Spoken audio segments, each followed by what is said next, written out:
Welcome into the Sports Buffoons Podcast.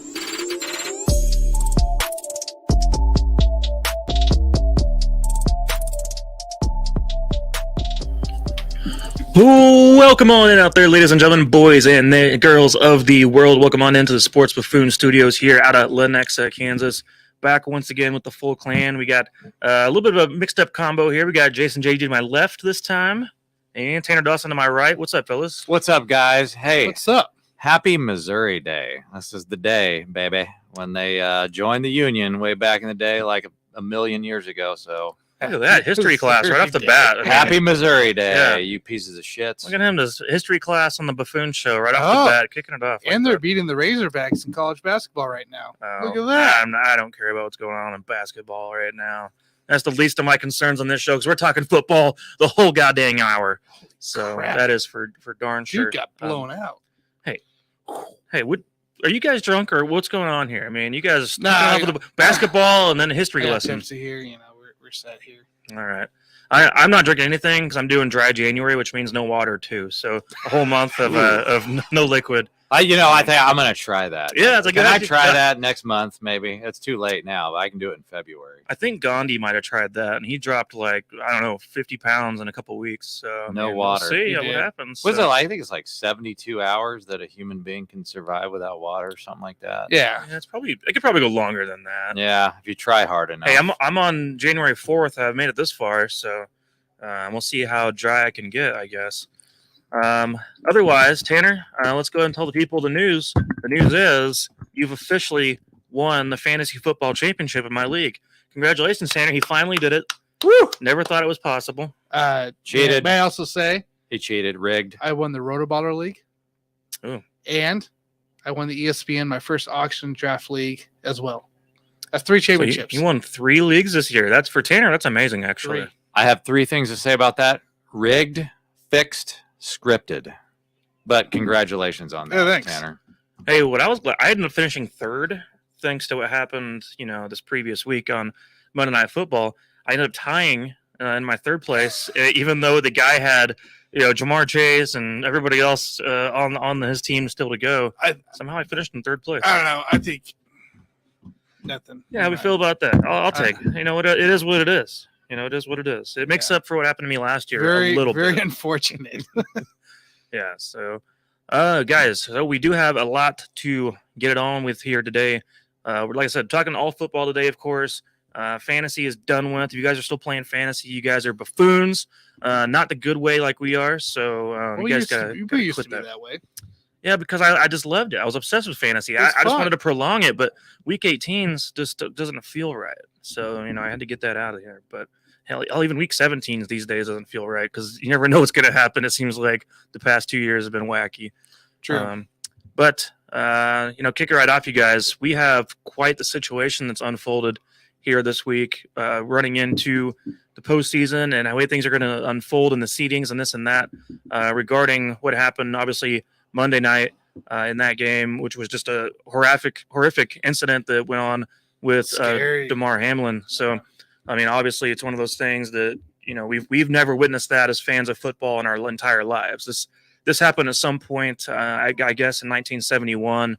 A Lions player had a heart attack on the field, but nothing quite to the same nature as what happened here on Monday. And I think what happened in that game, as far as canceling the game, was absolutely the right move to do in that situation, without a doubt. I mean, that was the right way to go about it, and no one wanted to be playing football after that anyway. And obviously, we're hoping he's going to pull through with this. And time will tell, and we're just going to have best wishes for him. So, but with that said, I mean, obviously, this has left a lot now up in the air when it comes to seedings, because that game was meant to be between the two of the top 3 AFC teams in this conference. So now with the situation, we've heard a lot of different rumors about what the NFL might do and how the 1 seed will be handed out basically in some situations. But do you guys have a logical way to make this even for anybody at this point? Because I feel like it's probably, no matter what happens in this situation, it's not going to be fair for anyone. At some point, someone's going to be left out to dry a little bit when it comes to the playoff seedings going forward. But do you guys have something here coming into Week 18 that maybe would be a logical choice to make? Yeah, I do.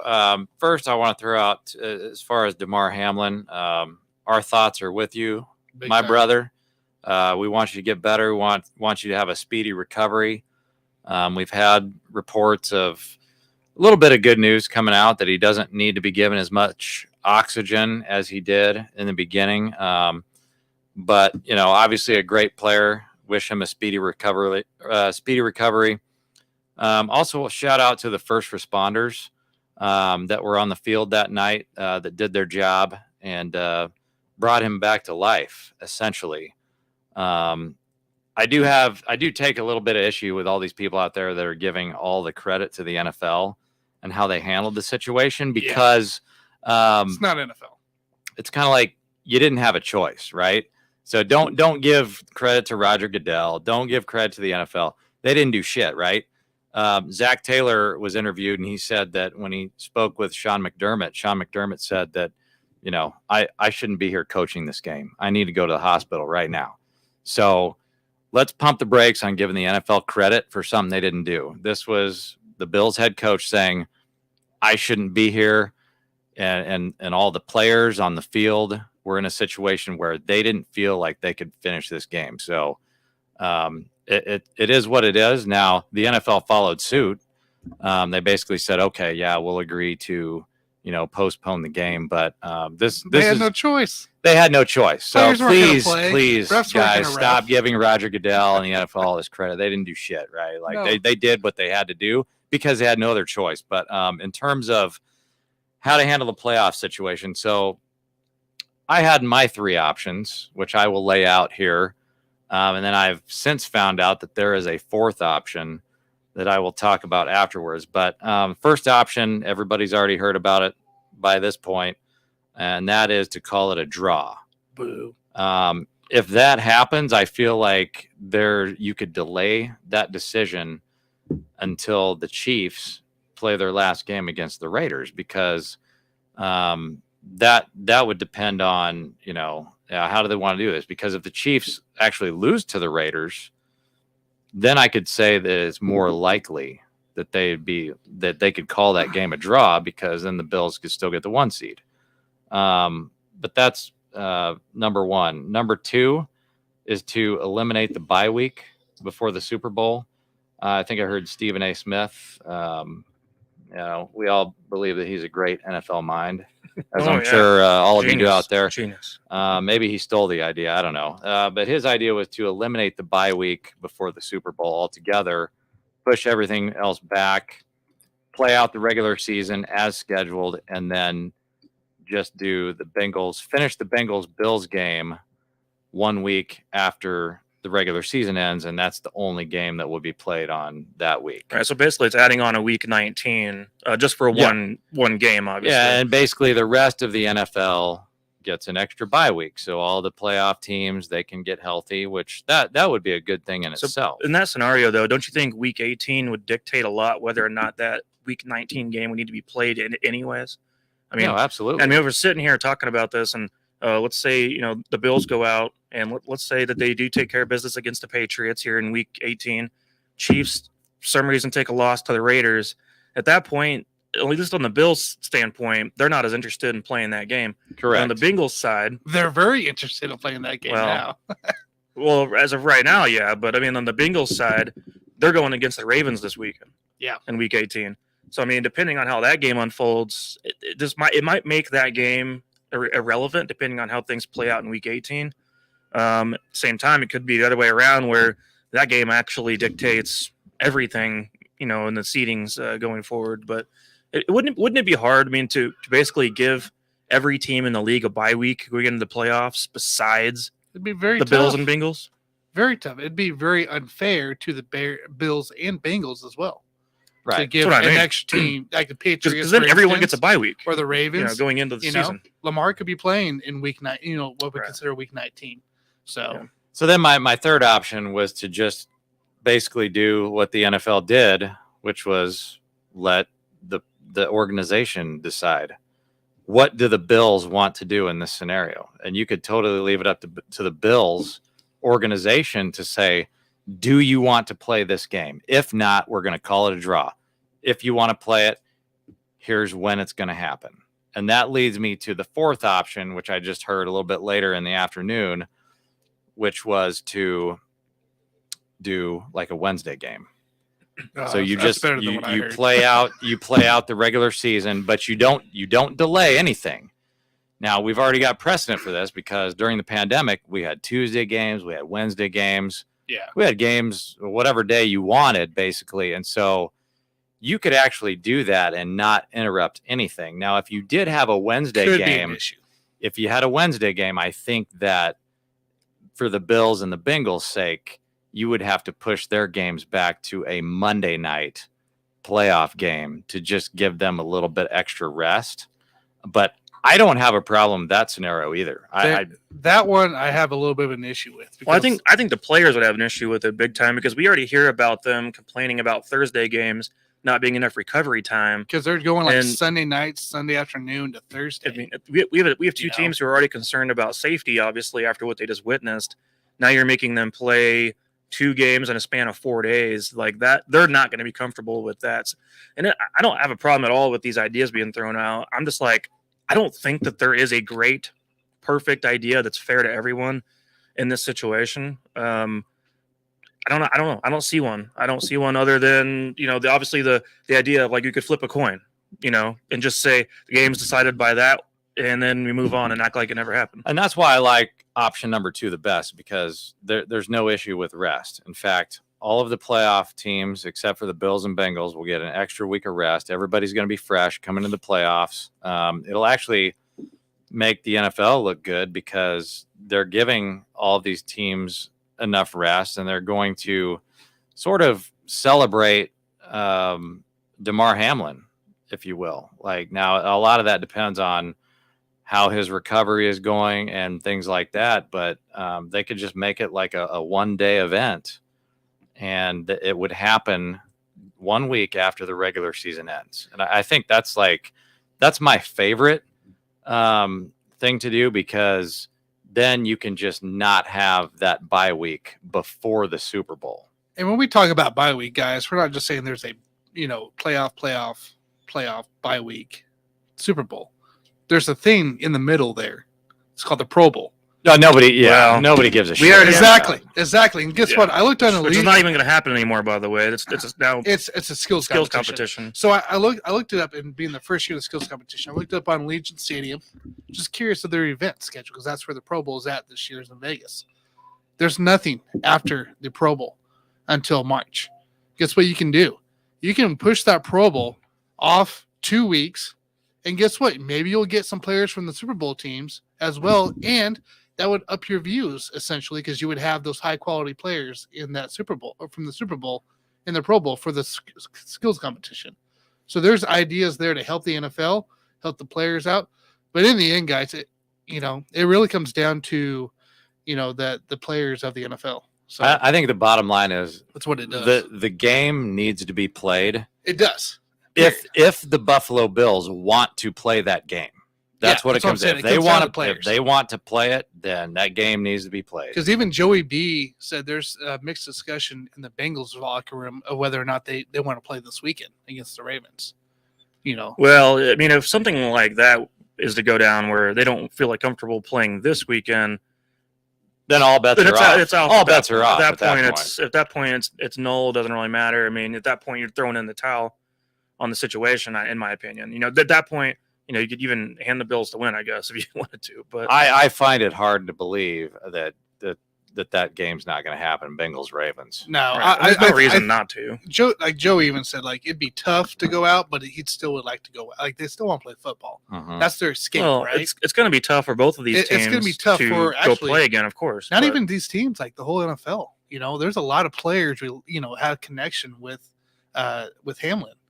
Sure, I mean, it's part of the NFL community, NFL family. So I mean, that's I think it's gonna be tough in general, and as long as there's the right support of trying to help these teams out, especially the Bills right now, I think they can make it work. The one thing I have is moving the Pro Bowl off, to the week after, the 2 weeks after the Super Bowl, and having the just essentially skipping the bye week. You guys would consider playing the Bengals Bills game after this week and on a Saturday, but go from there. So just to throw this out there, and this is not something I'm an advocate for by any means, but there are options out there that basically doesn't move games around whatsoever at all. We find a way to call the game based on some potential reports we've seen from people who suggested a random number generator would decide the seeding going into the playoffs.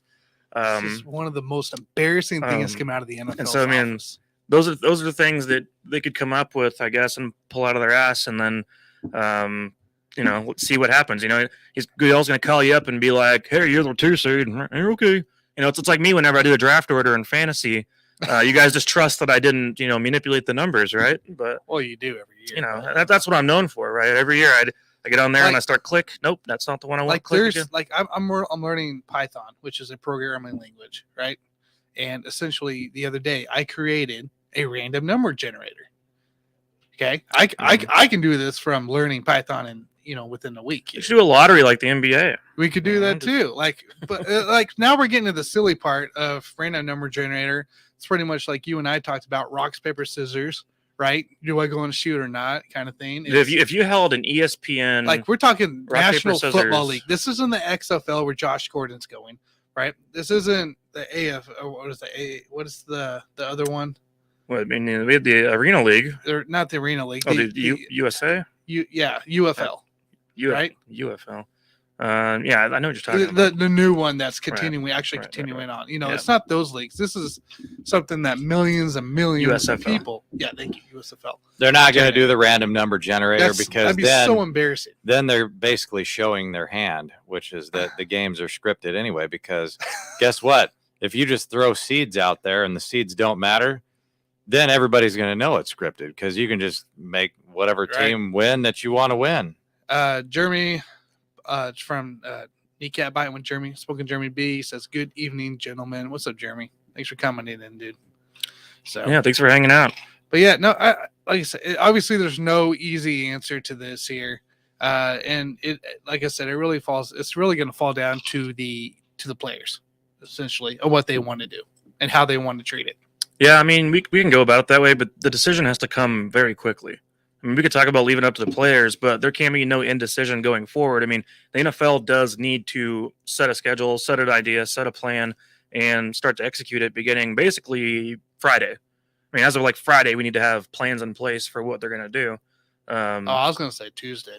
Yeah, they don't need to plan anything right now. It's the weekend. It's all about the health of DeMar Hamlin right now. And if they just play the games as is this coming weekend, they don't really need to make any decision until Monday or Tuesday. Okay, so I mean, at least you could have a plan in place for whether or not that Week 19 game is a possibility. Right. But if you have that at least known going into Week 18, then you're prepared for what's going to happen afterwards. Yeah. So I mean, you could set it some kind of a standard going into it to now expect whether or not that's necessary to even play that game. I think a lot of it just depends on what these teams want to do. If the Chiefs win or if the Chiefs lose, that's like the biggest outcome that needs to be known before they make the decision. Before, like the Buffalo Bills, for example, before they make their decision if they even want to play that game. I mean, here's the thing: if the Chiefs win in this game against the Raiders coming up, the Bills might look at that and go, "Okay, now they." Are more inclined to want to play that Week 19 game or somehow make up that Bengals game. The Chiefs still get a bye week either way in that case. And the Bills still have to go in and beat the Patriots too, or it's irrelevant. Now we're talking bye weeks, right? Healthy. They get a bye week either way because the entire league gets a bye week in that scenario, besides the Bills and Bengals. But here's the important part of this bye week, right? It is not the first round in the playoffs that we're getting a bye week in, unless we're the 1 seed. Right. That's the big part we got to look at. Then you get two bye weeks. Sure, we're healthy, but it doesn't help us advance. And then the Chiefs come out rusty, basically. Right? Yeah, it doesn't help us advance. That's the thing. I don't want that. Essentially, in a way, I want the 1 seed, but I also don't want 2 weeks off. I don't know. It's hard to make sense of it. Yeah, I know. At the end of the day, I guess it comes down to maybe you play an easier opponent by having that number 1 seed. So obviously we get the Texans again. I'll pass. The Texans. I'll pass. Oh yeah, The Texans. I think the Browns or something like that. I don't know. I don't know who's going to be the 7th seed right now in the AFC. You said easier team, so. No, I mean you're going to get an easier team if you're the 1 seed going into the playoffs. Well, obviously, yeah. You're going to get the lowest seed going against you. Tanner, forward. do you think Houston's in the playoffs or No, what's going on over I there? thought he was talking about like week 19, like you all play a team or something. Oh no! That's why I was so confused. I was Wait, like, what are you talking about? No, no one here has said that at all. I was about like to avoid the 2 no. weeks of bye. I thought you meant like just play a random game, and I'm like, what are we doing? I'm saying at least if you get the 1 seed, I mean your goal at that point you get to play the lowest seed in the AFC. Yeah. So I tell you what, there's never a dull moment around here. One week you think Sam Darnold is the MVP, the next week you think Houston's in the playoffs. Never a dull fucking moment around here.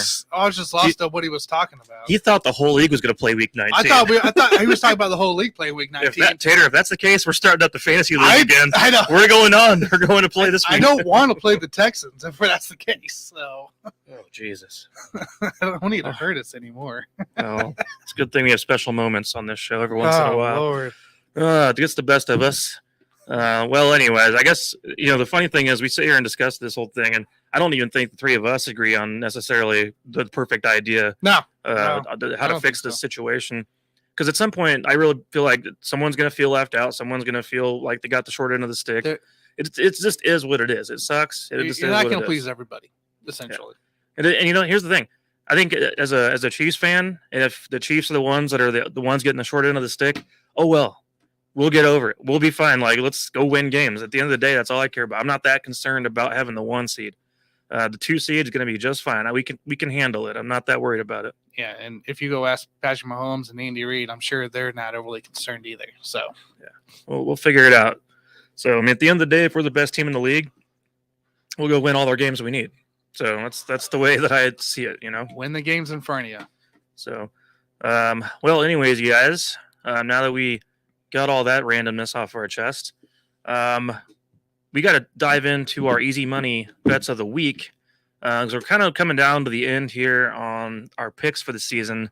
And I feel like last week I might have let you guys down finally. And I've been really good this year, but I feel like last year I let you guys down. Coming down. We still got another month. And yeah, I guess we got to do the playoff games. I guess we got to do that. Playoff in the Super Bowl still. Yeah, Super Bowl we can get wild, man. Maybe we can throw some wild stuff. Oh, we're gonna have like all the prop bets like we did last year. We're gonna talk a bunch of stuff on that. So yeah. So how did we do last week? All right, last week, guys, week 17. Break it down here. JG had the Titans at plus 12.5. That did not happen. Nope. That was a lie. That was my first loss of the year, wasn't it? Oh, yeah, totally, dude. Damn. Mike had the Jags on the game over 43. Over 43. Well, that was a lie. See, you know why? But, I was kind of right about the Jags. Hey, I just want to clarify. I told you guys the Jags were going to come out fighting. I just didn't know the Texans were going to literally just lay down and take it. So. Hey, man, they took it. That's the way it worked. Are you trying to be like Maury Povich now? That was a lie. Right. This was a lie. Myself went against JG, and I had Dallas at minus 12. You are the father on that one. And Georgia. Right. Is he supposed to say I'm the daddy instead of you are the father? I don't know. That's when Maury goes, actually, I'm the dad on this one. And then Georgia, I had minus 6.5. That was a lie. That did not happen. But thank you, Ohio State, for that. So you're telling me we went 1-4 last week on our easy money picks. That's one of our worst weeks. You know what that means, though? That means it's time to revert back to the mean, which means we're going to explode this week. Well, my season-long record is doing pretty good still, so I feel confident at least. Let's begin, as we always do, with JG first, sitting at a 10-12 record for the year. Ooh, okay. Let's look at that Dallas at Washington game. So we've got Sam Howell starting at quarterback for Washington. They are at home, and Dallas is minus 7.5. So I'm going to take Washington in this game. This is a total trap. Do you want minus 7? Sure. Okay. Give me minus 7. This is a trap game. I do not trust Dallas in the regular season. I don't trust them in the playoffs. Wait, did you say Dallas at minus 7 or Washington? No, Dallas. I am taking Washington to cover the spread. Oh, okay. Dallas is minus 7. So I do not trust Dallas in this game. So give me Washington to cover. Okay, so Washington at plus 7.5. You guys can find plus 7.5 there on BetMGM. Looks like that's the only book to have it right now for minus 110. Very nice. Very nice. So, Mike, what am I at so far? You are now at 14-5. Oh, damn. 14 and 5. Hey, guys, he's playing with house money. Right, I am at this point playing with house money, but we gotta keep it rolling. We can't be letting the people down out there. If you bet $1,000 on all my games, you'd be up that $9,000. Is that what you'd be up to right now? You'd be happy. You'd be happy right now.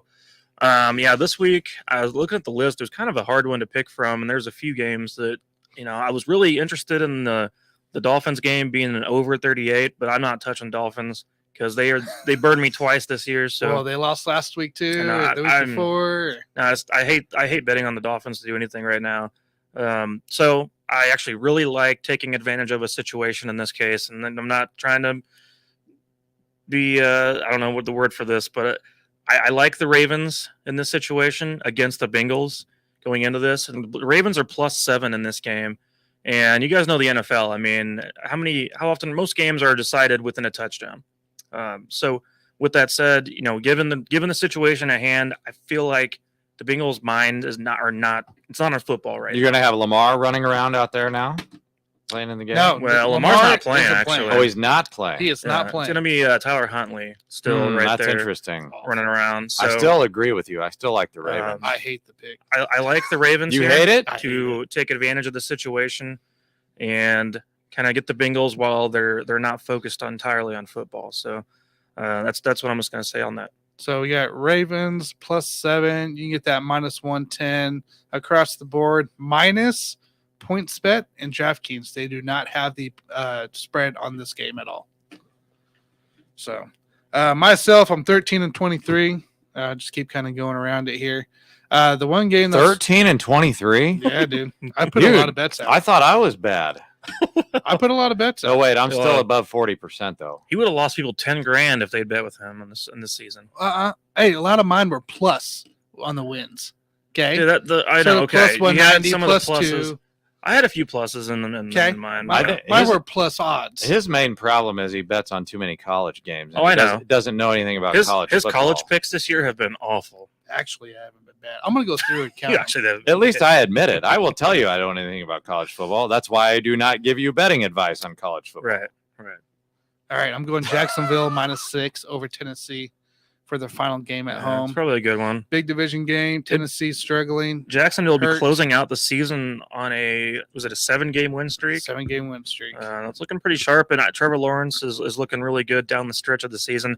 I don't believe they've lost a game since the Chiefs beat them back in November. Yeah. Best quarterback in the league for the last 5 weeks. He's going to be my keeper in fantasy, I think, man. I'm going to hold on to him for nothing. I mean, his draft pick was like round 14. So. You should use him and Joe Burrow as your 2 keepers. I'm going to let Burrow go. I'm going to let him go. All right. Let's see here. 1-9 picks. 1-9's Monday, right, guys? 1-9 would be, sounds like Monday. You're saying January 9th? January 9th. Would be Monday. Yeah, that sounds right. Okay. Well, give me a second. I'm checking one thing real quick here. Oh, I love it. Give me the TCU Georgia game on the over 62.5. Oh, there he goes. There he goes with the college pick of the day. I actually like the pick, but I don't like the fact that Tanner's betting on college games again. Hey, it's the final. Well, it's not the final. If that's what he's going with, I got to go the under then in that case. I'm going finals for this TCU Georgia matchup. Unsurprisingly, I don't like the 12.5 here for Georgia spread. Not fond of it. I don't think TCU wins as much as I want them to. So I think the over under 62 is pretty good for that one. Yeah, I think it'll be a high scoring game. I don't think there's gonna be a lot of defense early. I think defense will show up late. So that's why I'm going that one. But I got Georgia winning in case somebody wants to put it on record. Yeah, Georgia will win the game. Like I have full faith in that. So like I said, their quarterback's 25 years old, and so I mean he's a man among boys over there. What's the money line on Georgia? Do you have that pulled up? Yeah, minus 350 maybe, minus 400 even. Just go all in. So money put line all your money in there. Currently put $5,000 on there. Yeah. There You're gonna win. You're gonna win something. Money lines minus 430 is the best odds on FanDuel. Yeah, you're not gonna win much. Do it. If you put your life savings on there, you make a little bit. I guess if you put $5,000 on there, you'd win a little over 1,200, right? That's not a bad. That's a good bet, man. That's a good bet. I was gonna ask you guys. I'm not gonna put this down in the end because I don't trust it. But there's one matchup here that it could be kind of interesting to see that people may jump on. Minnesota, Chicago. No Justin Fields going into play. -7. It's the -7.5 right now. Spread across for the favorite for Minnesota. Would you like that bet? Would you? Oh, it's not bad. I'd like Minnesota to cover. That's what I'm saying. To cover, yeah, I would do that. Yeah, it's not a bad pick to go with Minnesota there. Yeah, I mean they should cover that honestly. So the Bears are a really bad team, and Fields has made the most of it this year. Surprisingly, he's with his legs obviously. So it's also a get right situation for Minnesota since they looked like ass. Have I missed anything on this Chargers Denver game? Is Chargers like sitting in all their stuff, people? Did I miss that? Are they in the playoffs? I mean, they're locked in the playoffs. Locked in. They're locked in at that 6 seed. Yeah, I mean, I don't know. I guess we've been so caught up in everything going on with Hamlin and what all is unfolding going into the playoffs that I haven't really picked up on who's sitting who going into this week. Actually, obviously we know the injuries, but it wouldn't surprise me if that's what the Chargers are doing. Because right now the Chargers are not favored in this game. It's +2.5. Oh, plus 2.5 for the Chargers. For the Chargers, so Denver's favorited. Man, to win so the game. dude, so they're benching everybody. But here's the thing: Chase Daniel, isn't he the backup? Yeah, he's going to play a game. Chase Daniel's going to play a game. So, happy Missouri Day. Yeah, that'll be another Missouri Day for us. I'm looking around here. I don't see any news about it. So I don't know. Maybe it's something to watch for. I think that's what's going on. Because if you're telling me that I can bet the Chargers to beat the Broncos, and they're playing their starters +120. Nah, you got to bet. You're going to bet Denver to win that game. Why? Yeah, they're going to bench everybody. Chargers. I'm saying. Hold on, Tanner. I haven't seen anything. What's the over/under on that game? Over/under? Yeah. Let me look. Because I'm probably nailing the under on this. If I had to. No, yeah, for sure. Whatever it is right now, I think I saw it a little bit ago. It might have been 38. 39.5. Oh, I'm going under on that. You don't think Russell Wilson's going to run wild in that game? I like with no defense. Hey, the Broncos might score 20, but the Chargers aren't going to score 20. They're going to score somewhere around 13. So you don't believe in Mr. Unlimited? Yeah, he's unlimited, all right. I don't know, kind of weird thing. I'll have to watch out for more news. So, those are a couple games I saw that was interesting. All right, let's talk about the most important team in the NFL. That's KU? right. Oh, wait, NFL. Sorry. Did you just say KU? We thought you were talking about college basketball. I thought we were going. He was going to get excited. Did you know KU is actually the worst football team in the last 20 years in college football on a win percentage basis? Yeah, I can believe that. Like, talk about just obviously in Division I. But that's pretty amazing actually. This year, I mean, look what they did. They got so far and yet so far, and in the end, it didn't matter. But anyways, moving right along. You brought him up, Tanner. Don't get mad at me. You brought him up. So with that said, going into the season, obviously now the Chiefs. We talked about this a few weeks ago as far as the defense and some of the issues we've had with them down the stretch of the season. And the secondary has been an issue at times, obviously, with some of the youth we have in the back end. L'Jarius Sneed did have an injury this past week, but it looks like he's back on the field, back at practice today, as a matter of fact. So it looks like he will be good to go going forward. And, hey, the front four, the pass rush, George Karlaftis now has 5.5 sacks on the season. And these last couple sacks he's had have actually been earned. Because if you guys remember back to his first couple sacks he had, it was literally a hustle play where he eventually ran into the quarterback. Holding on to the ball too long. It was a coverage sack, essentially. Where these last couple ones he's gotten have actually been due to him actually having a legitimate pass rush, which is great to see. I mean, you guys know how I feel about George Karlaftis, but I'd love to see him, go into year 2 and prove me wrong and all that. Chris Jones, still looks like the best D tackle in the league right now. Still playing at a very high level, obviously. So there's some guys coming to life along the line here, because I'm also including Frank Clark in that too right now. I've seen Frank starting to make some plays here and there, even in the run game from time to time. Yep. And then, of course, our big boy, Colin Saunders has been a surprise weapon up the middle, on some of our fronts. So that's been awesome to see. And then, of course, the addition of Brandon Williams. I want to see more of him in some of the run situations. I'm starting to kind of feel like some pieces are coming together at the right time for this team. And Mecole Hardman will be back as well on the offensive side of things. So, anyways, my question for you guys is going down into the season. And Jason, you always talk about this. You always talk about peaking at the right time. Looking at the way this team's played the last few weeks and kind of inching by, squeaking out wins here and there. Do we actually feel like this team is primed going into the postseason, or are we looking at a team that's doomed when they see a real quarterback, such as a Burrow or Josh Allen, deep in the playoffs? Yeah, I mean, it's just it's different when I think about the offense versus the defense. I've got two totally different opinions. When I look at the offense, I feel like right now they're ramping it up. I mean, they have so many weapons. I think they're the best offense in the league right now, and I think they're unstoppable.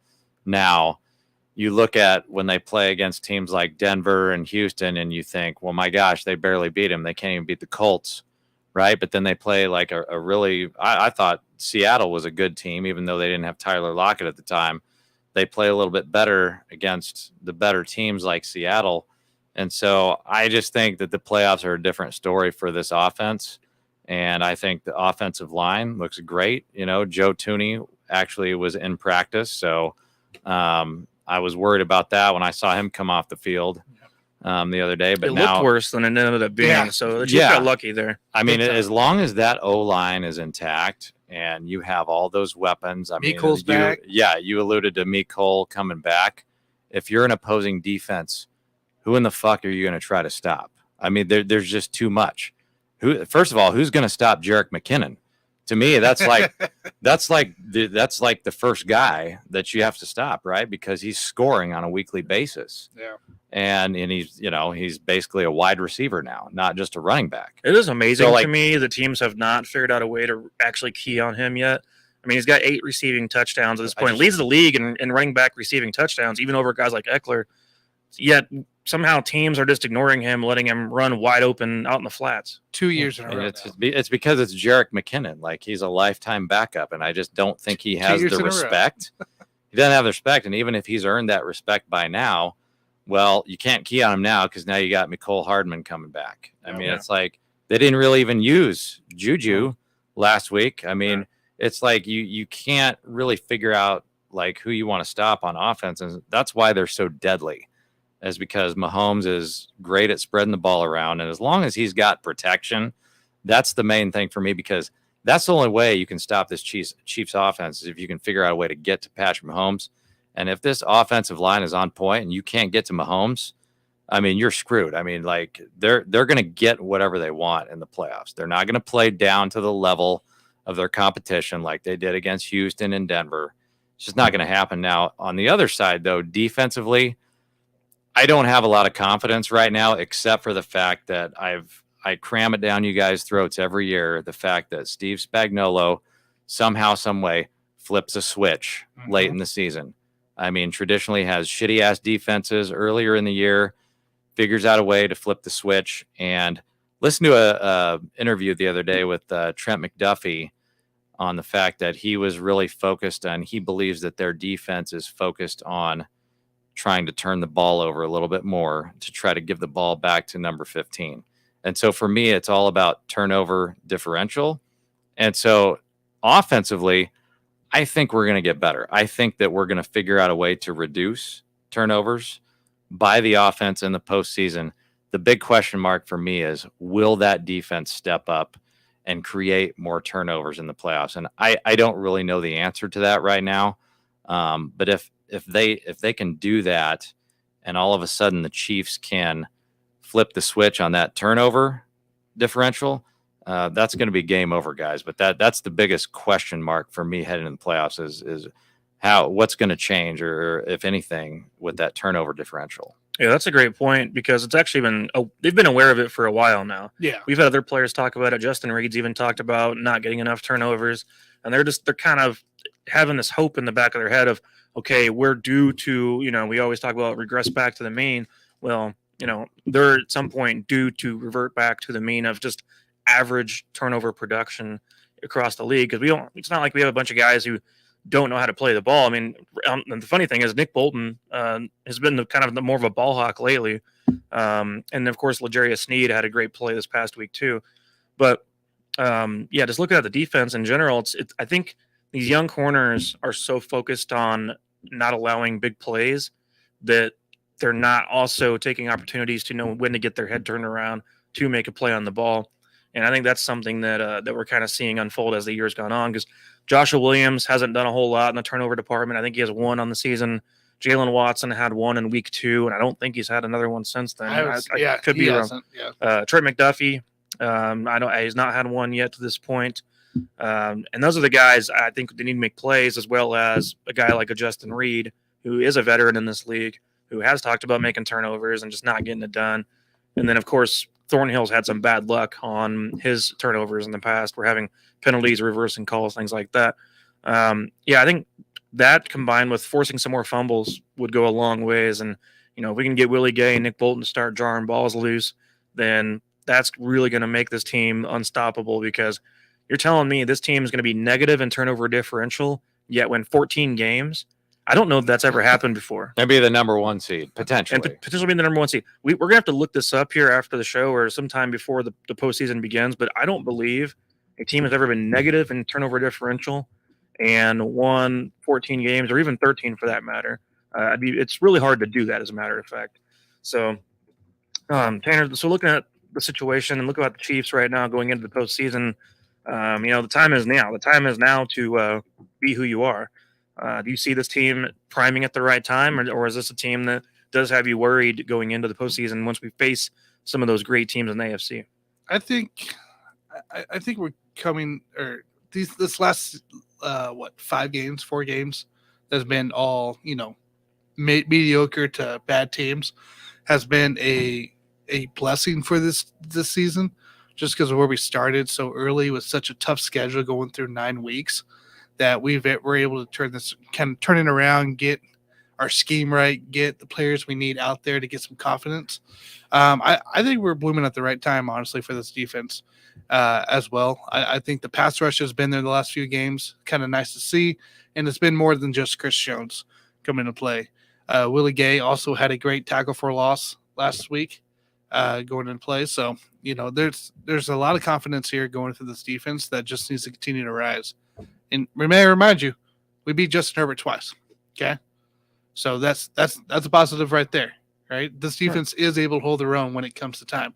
I think there are some liabilities in the secondary currently, just because they are so young. Joshua Williams, for instance, is a young guy right there, and he's struggling. He gets so many damn flags thrown on him too. That's many. What pisses me off. Well, the flags on top of the big plays that gets thrown against him, right? So again, young secondary, it's going to affect us. It's going to affect us in the playoffs. Some of those vets out there that we may face for the wide receiver ranks could take advantage of it, right? Cincinnati knows how to take advantage of it. T. Higgins, Jamar Chase, they know how to do it.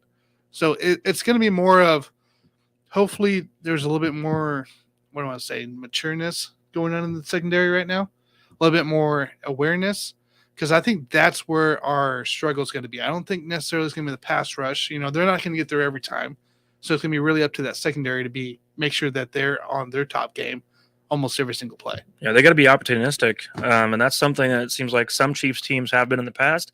This one's not necessarily been that way. So, and that's like I said, what's amazing about the entire thing is that this is not a team that has been great at forcing turnovers this season. And here we are.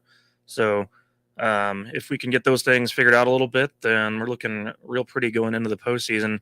And I've really enjoyed it. And I know, Clyde Edwards-Helaire had, his moment taken away from him during the regular season due to injury and fully handed over to Isaiah Pacheco on the offensive side of the ball. And this is a point now where even if Clyde was healthy, a part of this team now, you're reduced to third string running back at this point. I mean, I don't want you on the field over Pacheco or over McKinnon at all. So, I mean, at this point, you're in there if someone goes down.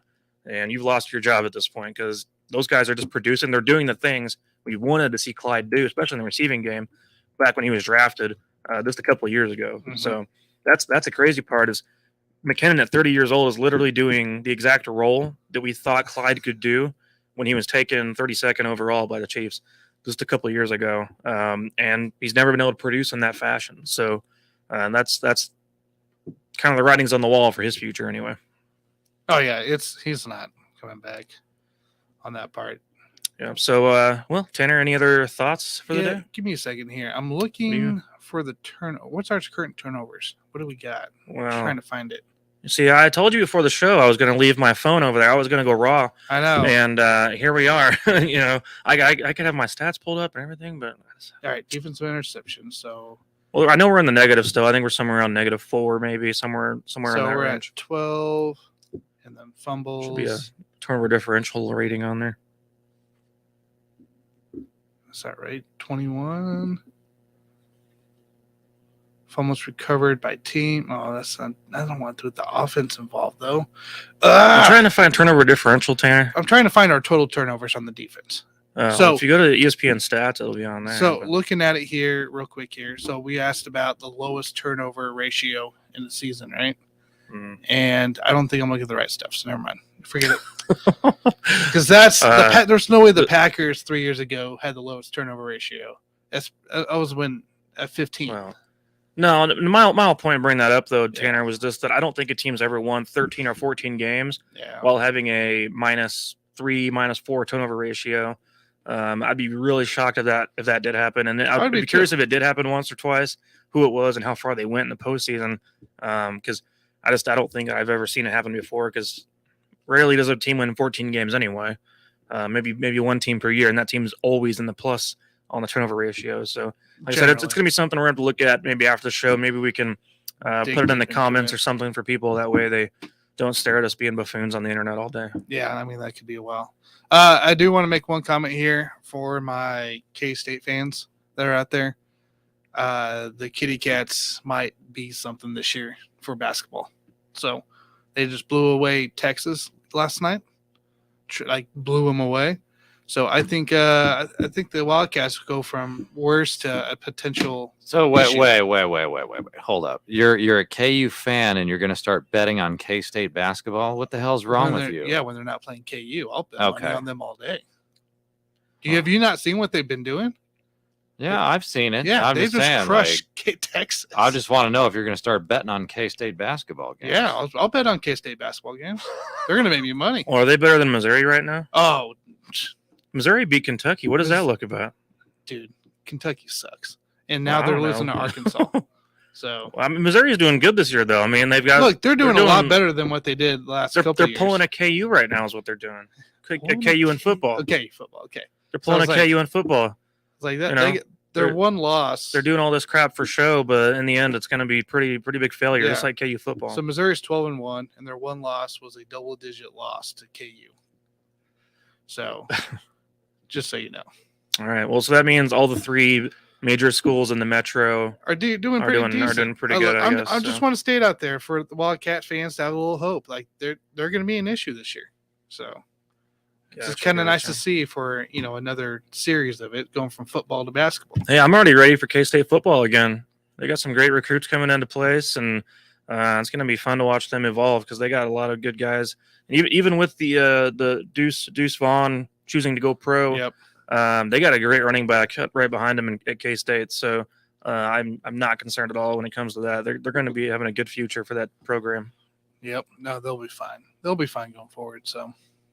All right, well, here we are, January 4th. Any final thoughts before we wrap up the show today? Well, we can end it how we usually start. What are you guys sipping on right now? Still pretty dry over here. Still dry. Yeah. Spiced rum. Wrapping up my Pepsi. Spiced rum. You're telling me this whole show, you guys have both had one drink the whole show. That's all you had. Spiced rum. That's all I had. This seems like a low point for our show because normally by now we have 4, 5, 6. With a buzz ball, I mean, maybe you'll drink some scotch. You never know, man, what's going on. So, yeah, a little bit dry. That's probably we didn't yell at each other like we usually. This is the fewest drinks we've had on the show, probably ever, because I don't have one at all, including a water.